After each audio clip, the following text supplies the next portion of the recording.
வணக்கம். வீட்டுக்கு வீடு வாசப்படி சரியில்ல. சாரு வீட்டுக்கு வராங்க. ஹாலில் உட்காந்துக்கிட்டு இருக்காங்க பல்லவி. நான் எதுவுமே பண்ணல, நீ வந்துட்டியான்ட்டு அவங்க கேட்குறாங்க. இவங்க முறைச்சிக்கிட்டு நிற்கிறாங்க. அதுக்கப்புறமா அவங்க புருஷனும் வீட்டில் இருக்கிறவங்களாம் வராங்க. வாமான்றாங்க. அந்த இடத்துல இவங்களுக்கு ரொம்ப தான் அக்கறைன்னு சொல்கிறாங்க பல்லவிக்கு. சாரு அதனால் ஆமாம், அவள் இந்த வீட்டுக்கு வந்த மருமக, அவன் மேலே அக்கறை இருக்குன்னு சொல்கிறாங்க. ரொம்ப தான் அக்கறை, அவளோட அக்கறையை பற்றி எனக்கு தெரியாதுன்னு சொல்கிறாங்க. பின்ன என்ன, நீங்கள் உங்கள் வீட்டில் சந்தோஷமாக இருந்தால் தானே நாங்கள் இங்கே சந்தோஷமாக இருக்க முடியும்ன்ட்டு பல்லவி சொல்கிறாங்க. உன்னோட அக்கறையை பற்றி எனக்கு தெரியாதான்னு சொல்கிறாங்க. அதுக்கப்புறமா சாருவோட புருஷன் சொல்கிறாரு, நான் 2 நாள் வெளியூர் போகணும், அதனால் இவ எங்கேயே இருக்கட்டும் சொன்னோன்னே சரின்னு சொல்லிட்டு கிளம்பிடுறாங்க எல்லாரும். அதுக்கப்புறமா அர்ஜுன் வந்துட்டு லேப்டாப்பில் வேலை செஞ்சுட்டு இருக்காரு. அவங்க அம்மா வந்து பார்க்குறாங்க. ஏன்டா தூங்க போகலன்னு கேட்டவுடனே, தூங்க போகிறோமா, கொஞ்சம் வேலை இருக்குதுன்னு செஞ்சுட்டு இருக்கும்போது இந்த இடத்துல எதிர்க்க உட்காந்துக்கிட்டு இருக்காங்க பல்லவி. நீ தூங்க போகலையாம்மா சொன்னோன்னே இந்த போகிறத்தன்ட்டு அவங்க கிளம்புறாங்க. அந்த இடத்துல பார்வதி வந்து உட்காடுறாங்க. என்னங்க நீங்கள் எல்லாத்தையும் டெண்டருக்கு, புது டெண்டருக்கு எல்லாத்தையும் கோட் பண்ணிட்டீங்களான்னு கேட்குறாங்க. பண்ணிக்கிட்டு இருக்கேன் அவர் சொல்கிறாரு.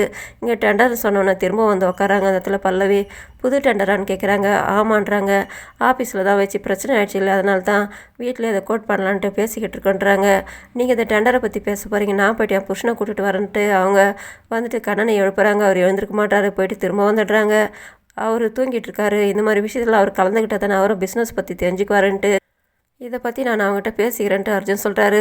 இந்த விஷயத்தை நீங்கள் காத்தாலிக்கு செய்ய முடியாதான்ட்டு இவங்க கேட்குறாங்க. இல்லை, இப்போ கோட் பண்ணோம், நாளைக்கு எத்தனை போய்ட்டு ஒப்படைக்கணுன்ட்டு இவங்க, நம்ம ரூமில் போய்ட்டு பேசிக்கலான்ட்டு வான்ட்டு ரூமில் உட்காந்து பேசுகிறாங்க. இவங்களுக்கு தூக்கமே வரல, அதனால் இவங்க பேசுறதை வந்துட்டு ஒட்டு கேட்குறாங்க. இவங்க வந்துட்டு ஒட்டு கேட்பாங்க. இவங்கள கையும் காலமாக பிடிக்கணுன்றதுக்காக இவங்க ஒரு அமௌண்ட்டை சொல்கிறாங்க.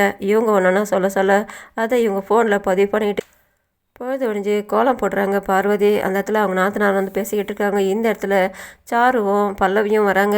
கோலம்லாம் போட்டுக்கிட்டு இருக்கீங்கன்ட்டு, உங்களுக்கு கோலம் போட தெரியுமான்ட்டு அவங்க சின்ன நாத்தனார் கேட்குறாங்க பல்லவிக்கிட்ட. எனக்கு அதெல்லாம் தெரியாதுன்றாங்க. அப்போது இவங்க திரும்பவும் டெண்டரை பற்றி கேட்குறாங்க பார்வதி கிட்ட பல்லவி. அவங்க சொல்கிறாங்க, ராத்திரி எல்லாத்தையும் கோட் பண்ணிட்டோம், முடிவு பண்ணிட்டோம், ஆனால் ஒரு சின்ன செஞ்சு 50 ரூபா கம்மி பண்ணி போட்டிருக்கோன்னிட்டு. அதை கேட்டு அப்படியான்ட்டு அவங்க கிளம்பிடுறாங்க. என்ன இவோ பிஸ்னஸ் விஷயத்தெல்லாம் தலையிடுறான்ட்டு சாரு. அப்போது இவோ இந்த மாதிரி விஷயத்தில் தலையிடுறது கொஞ்சம் கூட பிடிக்கல, அவன் நல்லவளே கிடையாதுன்ட்டு அவங்க சொல்லிட்டு புலம்பிட்டு கிளம்பிடுறாங்க.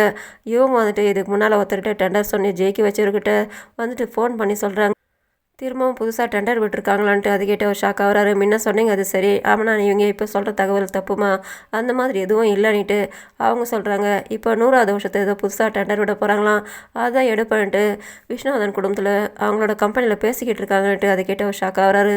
முன்ன சொன்னீங்க, நானும் போய் எடுத்தேன் அது சரி, ஆனால் இப்போ நீங்கள் சொல்கிறது பொய்யான தகவல், இந்த மாதிரி திருந்துரை எனக்கு பேசக்கூடாதுன்னுட்டு இவங்க ஆம்பளை வாய்ஸில் சொன்னதும் அவரும் இவங்களை திட்டிட்டு கட் பண்ணிட்டாரு. இவங்க ஷாக் ஆகிறாங்க. இவங்க பேசிகிட்டு இருந்த எல்லா விஷயத்தையும் வந்து பார்வதி பார்த்துட்டு கை தட்டுறாங்க. இவங்க கை தட்ட சத்தம் கேட்டு இவங்க பின்னால் திரும்பி பார்த்து ஷாக் ஆகுறாங்க.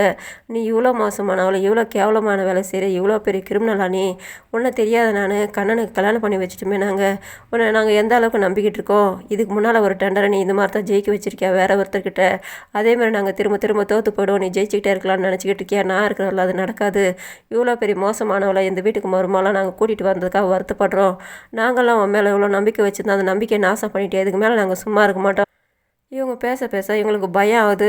வேணாக்கா, நான் ஏதோ தெரியாத பண்ணிட்டேன்ட்டு, இதெல்லாம் தெரியாத பண்ணுற வேலையா, உன்னை சும்மா விட மாட்டோம், நாங்களாம் உன்னை அந்த அளவு நம்பிட்டு இருந்தோம், வீட்டில் இருக்கிறவங்களாம் அதெல்லாம் கேட்டால் எவ்வளோ கஷ்டப்படுவாங்க, வருத்தப்படுவாங்க, அந்த அளவுக்கு உன் மேலே நம்பிக்கை வச்சுருக்காங்க, இந்த மாதிரி வேலைலாம் சரியே, சும்மா விட மாட்டோம் வான்ட்டு அவங்க கூட்டிகிட்டு கிளம்புறாங்க. ப்ரோமோவில் பார்வதி, இதுக்கு முன்னால் டெண்டரு நம்ம கை வீட்டுக்கு போகிறதுக்கு காரணமே பல்லவிதான்னு சொல்கிறாங்க. அதை கேட்டு வீட்டில் இருக்கிறவங்களாம் ஷாக் ஆகுறாங்க. இவங்க தான் இந்த மாதிரி வேலைலாம் பண்ணியிருக்காங்களான்ட்டு வீட்டில் இருக்கிறவங்களாம் இவங்கள விரட்டுறாங்க. இது நிஜமாக கனவான்னு தெரியல. இதோட முடியுது. நன்றி, வணக்கம்.